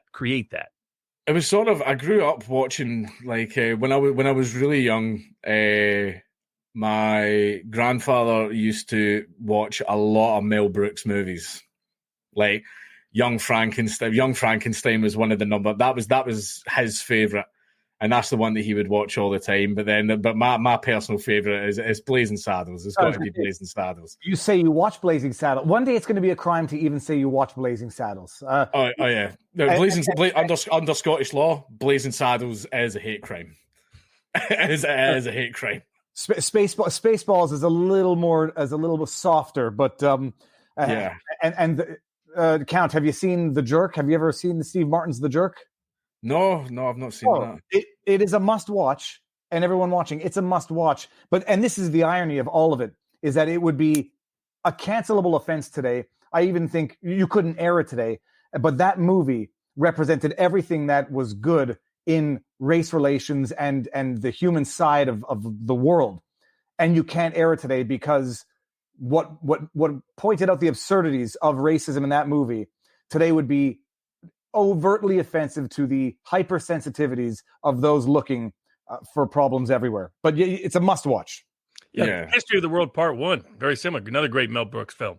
And then Dave Chappelle would almost be entirely cancelable for about half of his characters over his time period. Well, they're still trying to get him. They're still trying to get him, but he's done very well. He's doing very well. Like people like Dave Chappelle, people like Bill Burr. There's a lot of comedians that have stuck to their convictions and they're still doing the same stuff. But there are a lot of other comedians that have completely 180'd on it. The most prominent one in Scotland being Frankie Boyle. Frankie Boyle used to make nuclear jokes that would make front page headlines. Like one of his most infamous jokes that resulted in a lot of controversy is we have a certain celebrity over here called Katie Price, and she used to be. We had a newspaper called the Sun newspaper, and page 3 was always some woman with some great big titties out, right? And she was a page 3 girl, and she was the most popular page 3 girl. And basically, she had a son called Harvey who was born with like some severe mental difficulties, right? He was mentally disabled. And Frankie Boyle made a joke where she started dating a cage fighter. around about this point. And Frankie Boyle made a joke where he says, it's very, very handy that Katie Price is dating a cage fighter, so she has somebody to defend her whenever her son Harvey tries to fuck her. Right? And it was one of those jokes where there wasn't even laughs from the crowd. It was just everyone like that. Like, why would you say something like that? But it was nuclear, and it was just, I didn't even laugh when I heard it. I just sat back going, Jesus Christ. But he was in every newspaper because of that. But like, I think Katie Price was actually going to try and sue him and all this stuff, and it was major controversial. But it was funny. The fact that people got mad about it like made it funny. But now Frankie Boyle is a complete shell of his former self. He doesn't make offensive jokes anymore. He actually shits all over all of his old stuff. And see any new offensive comedians that try and come on the scene that follow his example, like, he now attacks them and goes after them. And this is the thing that annoys me, where he's sitting there, he's built his entire career on offensive jokes and being an offensive comedian.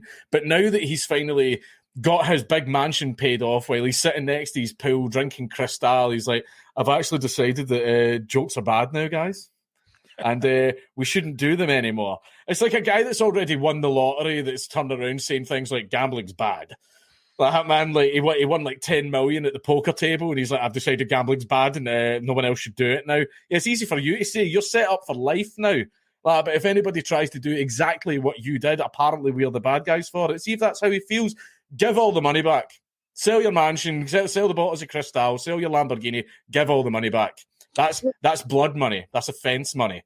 Give it back. And I'm bringing this one up. Mike M says, woke comedian boring. I mean, this is what I'm noticing. We're noticing it in the West. I say in the West. We're noticing it in Canada and the United States, is that, and you look at Saturday Night Live and you look at these shows, which are, they go woke and they're not funny anymore. And as a result, we have no good humor. You have no good creative cinema content coming out. I say very little. Are you noticing the same trend in the UK? Like, just garbage entertainment? Oh, no, it got to the point where the BBC, which is our like publicly funded like broadcaster, is going through a shake-up where basically a lot of shows got cancelled for being overwhelmingly right-wing, and they were saying things like, oh, you should actually start platforming some right-wing comedians. And the BBC were sort of like, oh, we'll go through like our list of people then and find some. And they couldn't find any because they've not been bloody hiring any. Like, it was all over. Like, you had people like Nish Kumar going on and going like that. Haha, white people, am I right, guys? Like that, like all the time. That's all the jokes that he makes. But then when it came to like actual conservative comedians, they were like, oh, it turns out that this guy was cancelled for a post on his MySpace account 14 years ago and like all this stuff. And that's why they're apparently trying to balance it out more, but all the panel shows, comedy shows and everything is just haha Trump, haha Tories, haha, and that's all it is. So it's a case of everyone's checked out of it because nobody cares anymore. I mean, there's only so many jokes that you can make about Trump. That was why a part of me was excited when Trump didn't get voted back in, because now comedians have to think of other jokes. No, or you know, I check out the tweet account of the joke on Saturday Night Live about, you know, the black community in the United States not getting vaccinated. It's not just, first of all, I say offensive in the sense that it is exactly what it criticizes all of the other stuff as being, in my mind, legit straight up racism. It's like the entertainment has now become not just woke, but actually like government propaganda. And just shaming and messaging instead of entertainment and laughter. And SNL has been unwatchable for years, but it's just like now it's just over the top.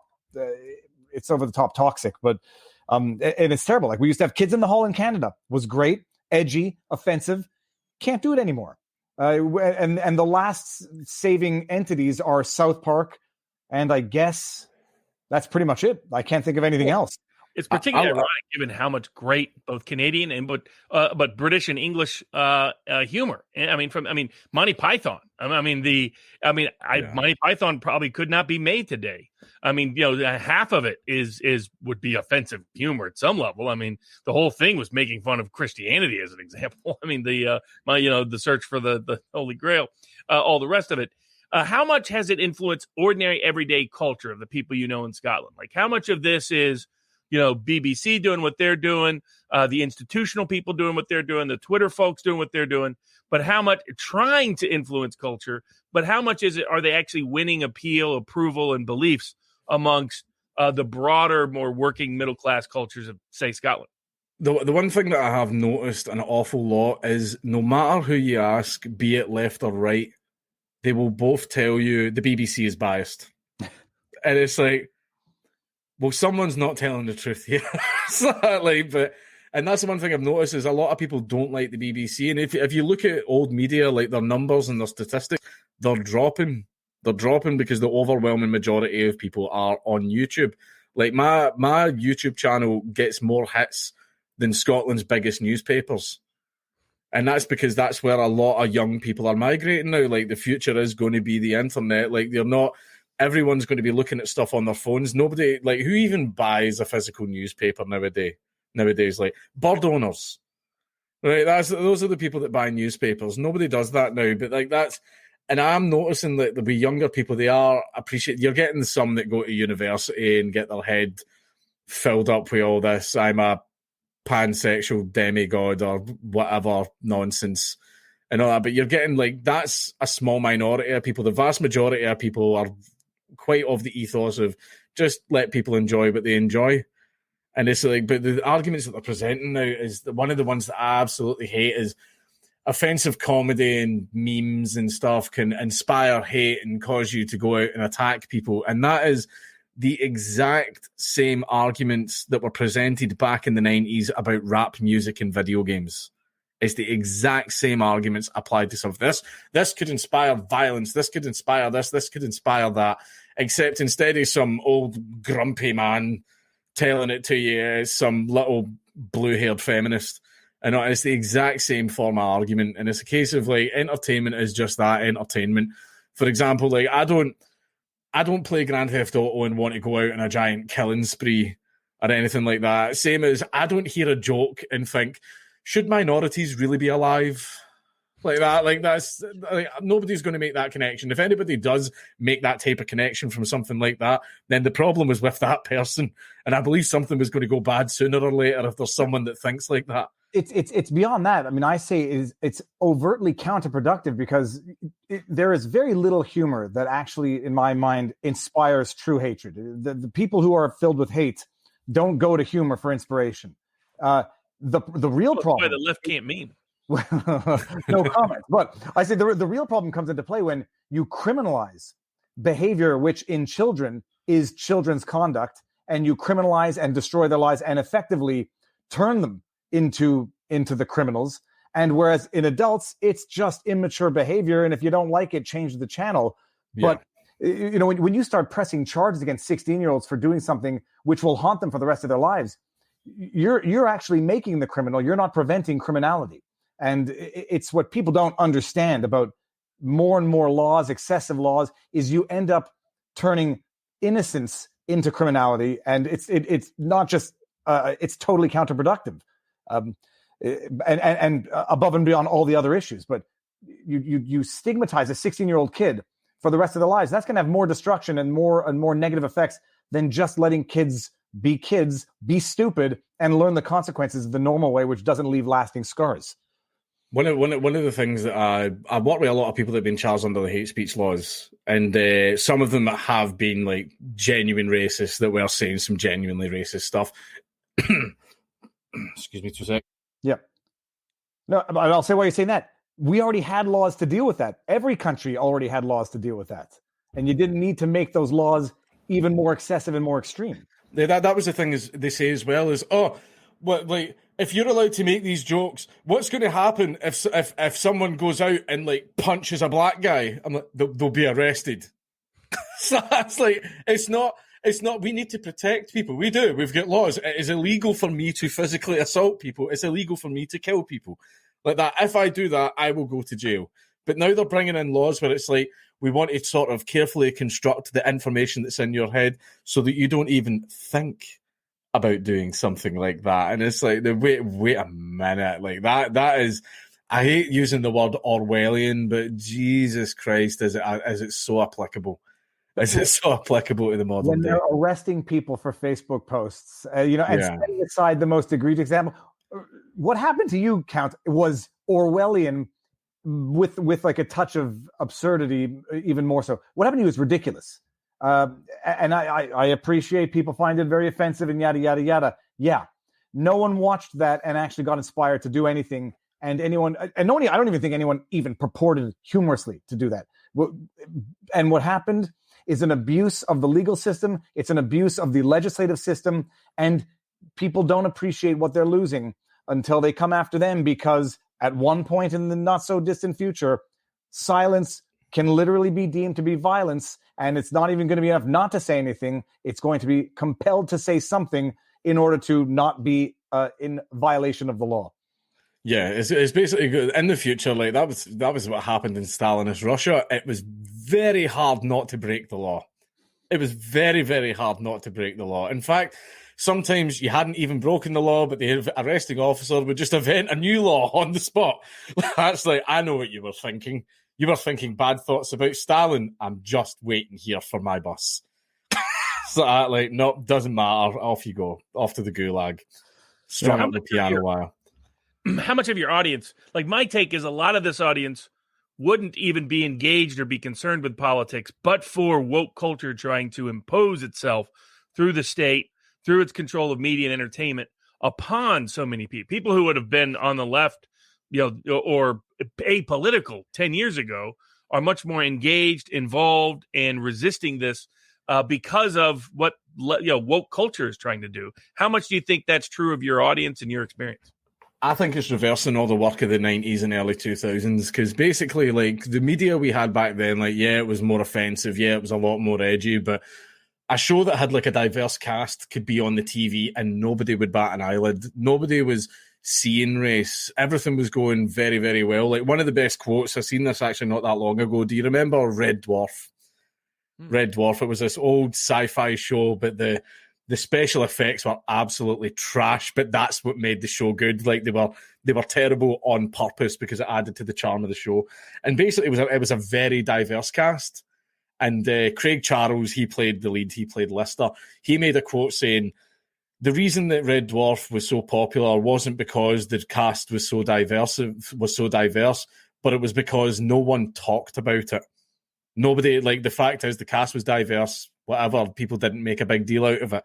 But now it is impossible to have any kind of media fed to you without it being about race. Like, some TV shows and movies will try and, like, use the fact the lead role is a black man as a selling point. It's like, I don't care what colour the lead role is. Make a good movie.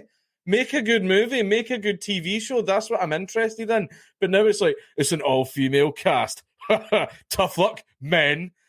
Like, it's like, I don't care. It's being rammed in your throat. It's like, the fact is, see, when race was just an afterthought that no one cared about, like, that was the way it was through the 90s and 2000s. Things were going well. Things were like, that was the normal path of things, and everybody was enjoying it. Everything was fine. Race was an afterthought. But now you can't talk about anything without people inserting race into the equation. I know that is when people are so conscious of race all the time, then that's all the conversation comes to be about. And everyone like articles like how mathematics is actually white supremacy, like dumb stuff like that. There's absolute nonsense like that. People are just constantly always going to be thinking about race when I don't think we should. I don't care. I honestly, truly do not care. This man's black, this man's white. I don't care. Shut up.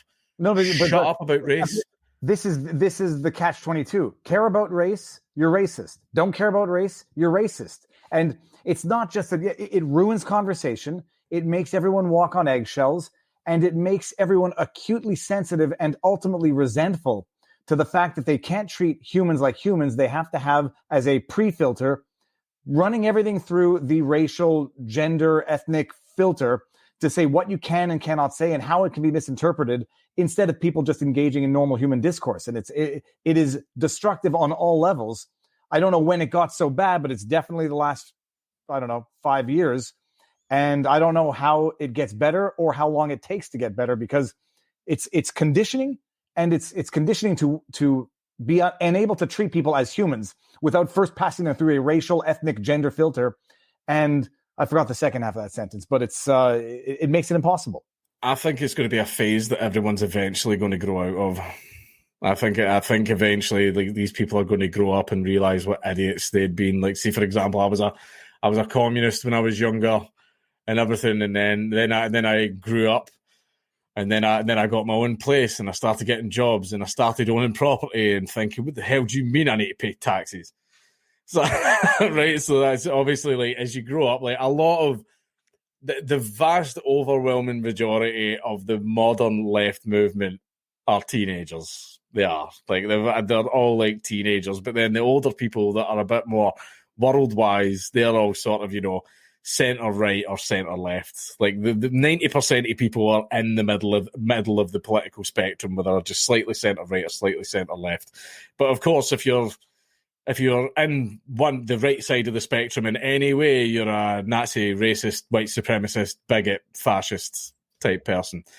And it's just that poisoning of the well that does my head in, but it's like you're getting, like, basic bitch Joe Conservative is getting treated like he's the next Mussolini. And it's just, I just want to pay a little bit less tax, man. It's like, I don't care. Now, how much has this influenced, sports culture there in Scotland? Like, has this, because that seemed like a tough place to try to go woke, English or Scottish football or rugby. What's your take on that? Or are you much of a fan either way? I don't really follow the sports over here because of the sectarianism that surrounded football. Like, there was an event that happened years ago when I was younger, like, Rangers and Celtic, Rangers with the blue shirts and Celtic are the green shirts. And basically I saw a bunch of Rangers fans beat up, like, a 12 or 13-year-old boy because he had a green shirt on.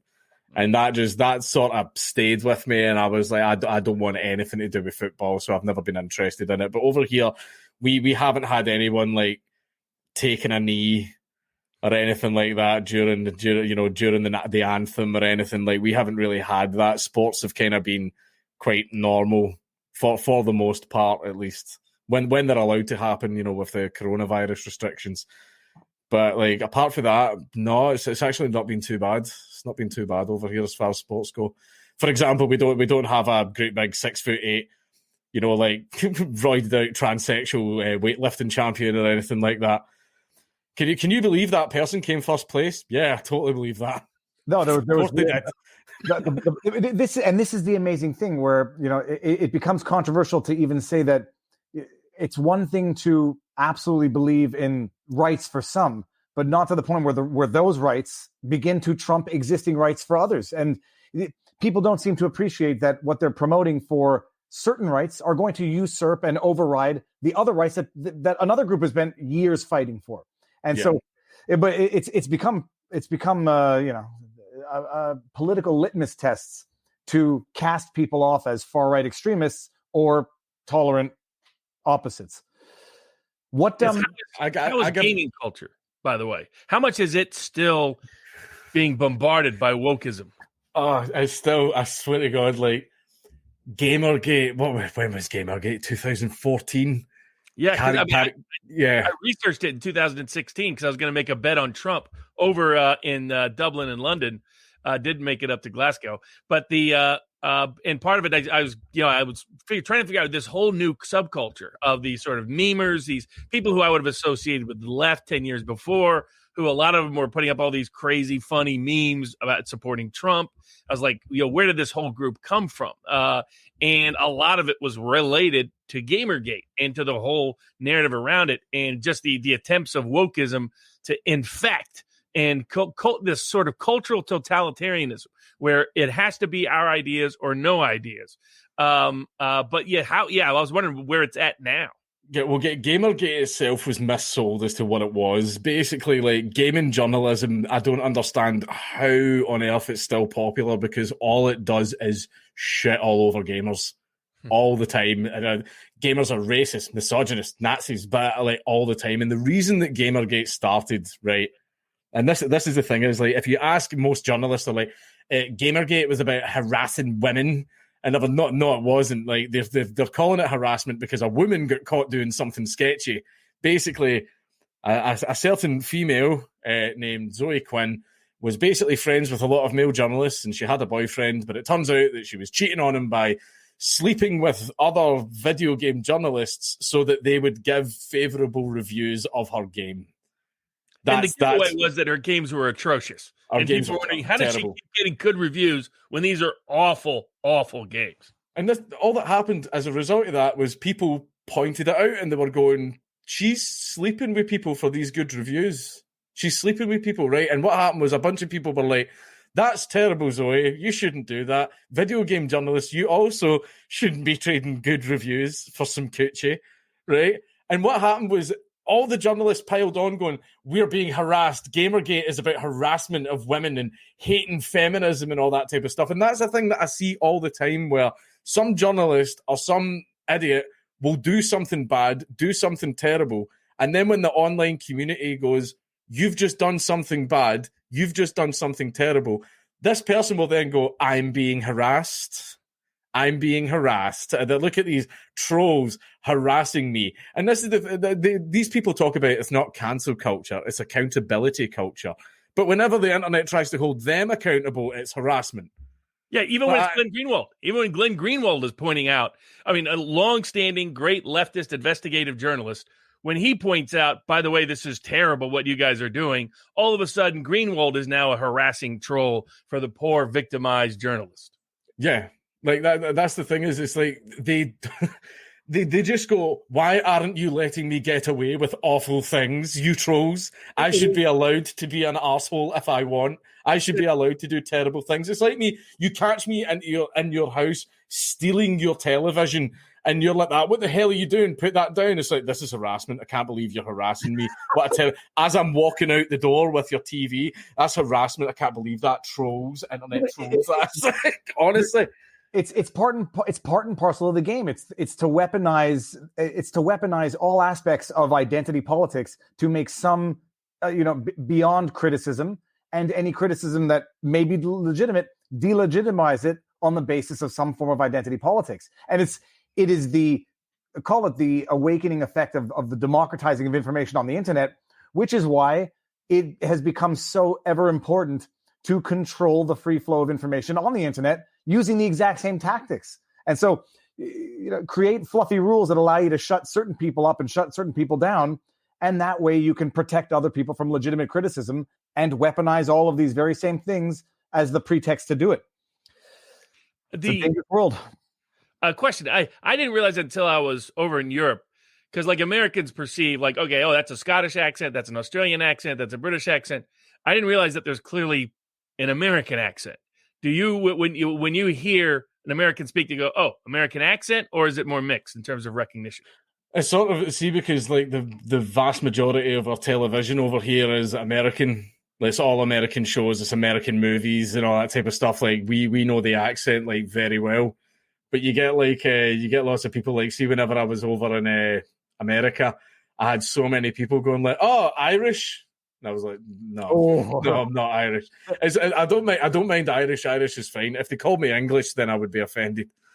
I didn't even mean the political. I just mean anybody who cannot identify Scottish, Irish versus English has never seen Trainspotting, one of the top 10 movies ever made, in my humble opinion, and has never seen, what was the one, In the Name of the Father, with Daniel Day-Lewis?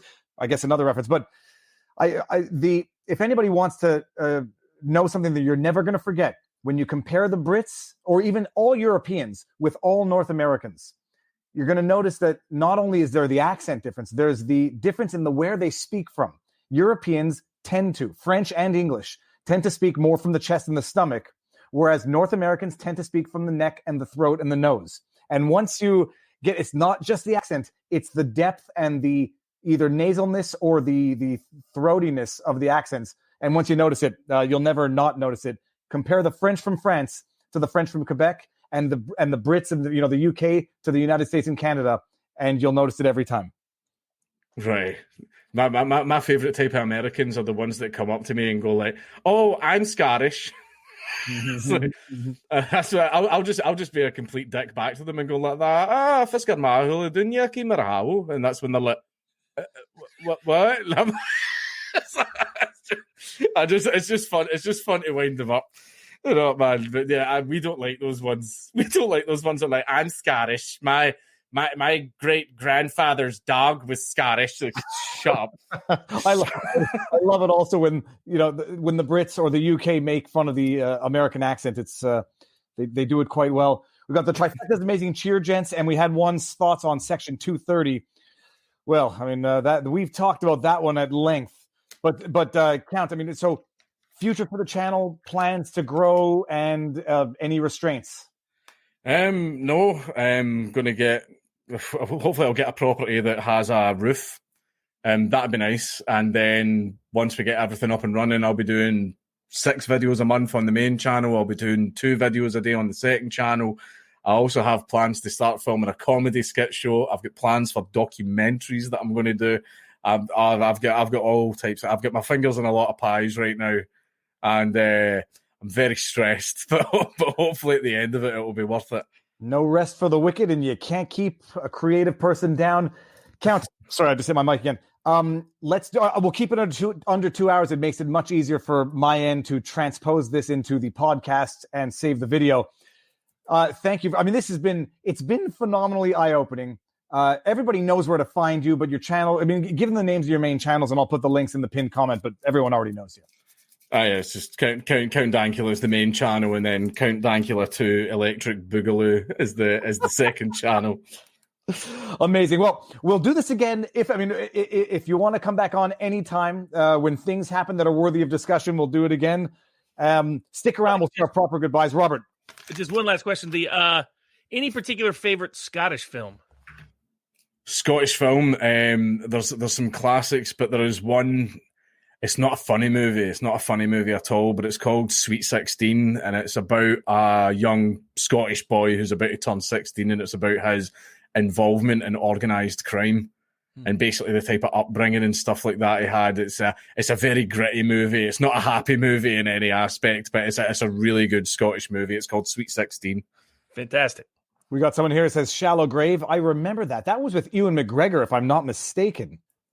Let's see if the person says that I was right there. We got all right. I don't want to get in trouble here. The okay. We'll stick around, Robert and Mark, and we'll say our proper goodbyes. Everyone who has come in, thank you for tuning in.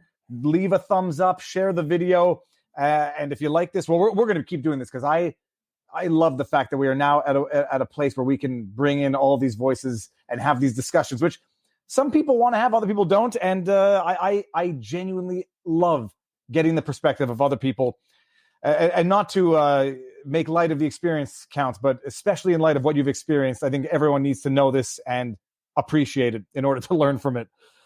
So everyone, thank you for tuning in, and we'll see you on the next one.